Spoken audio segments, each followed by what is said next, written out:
用纯银做的鸟笼，你见过吗？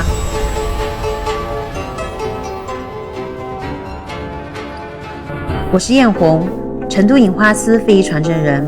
也许你没有听过这项非遗，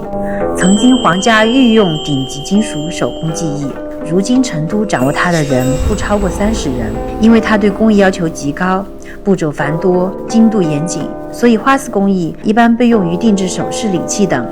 而我这次要做的就是用纯银花丝挑战做一个鸟笼。一开始我真的觉得凭我这么多年的经验应该不会太难，结果我还是低估了鸟笼结构的复杂性。传统的竹制鸟笼每一根丝都有韧性、回弹力，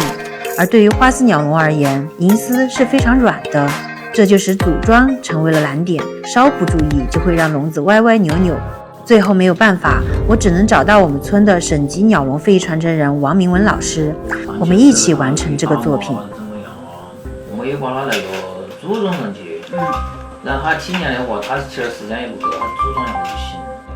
就连他也一时给不到解决方案。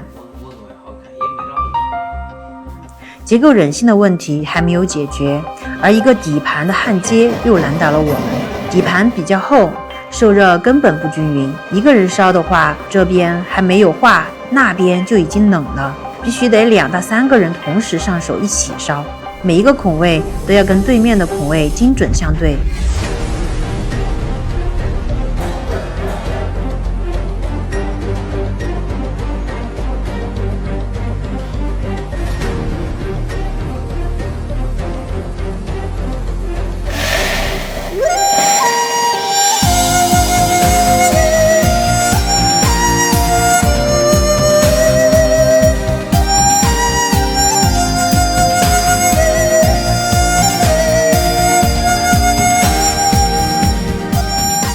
术业有专攻，接下来我们要去找王老师了。王老师告诉我，花丝鸟笼结构韧性的问题也找到了解决方法。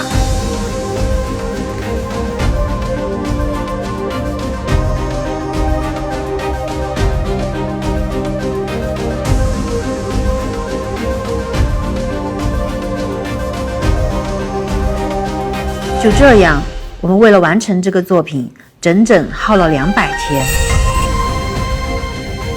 而鸟笼最后完成的那一瞬间，我并没有觉得如释重负，反而觉得有点遗憾。我遗憾的不是这一件鸟笼的完成，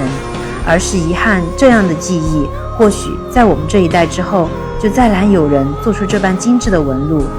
再难有人愿意花5到10年的时间去钻研掐、填、传焊的精髓。我们国家作为承载千年非遗的文化大国，曾将这样细如发丝、巧夺天工的手艺奉为国之瑰宝，曾让花丝镶嵌的华丽与银花丝的清雅惊艳了无数代人的时光。愿这只陈列在博物馆里的花丝鸟笼能成为一束微光，吸引更多的年轻人走进非遗，爱上非遗，让我们国家的非遗技艺不再只停留在遗憾里，而是能够代代相传，生生不息。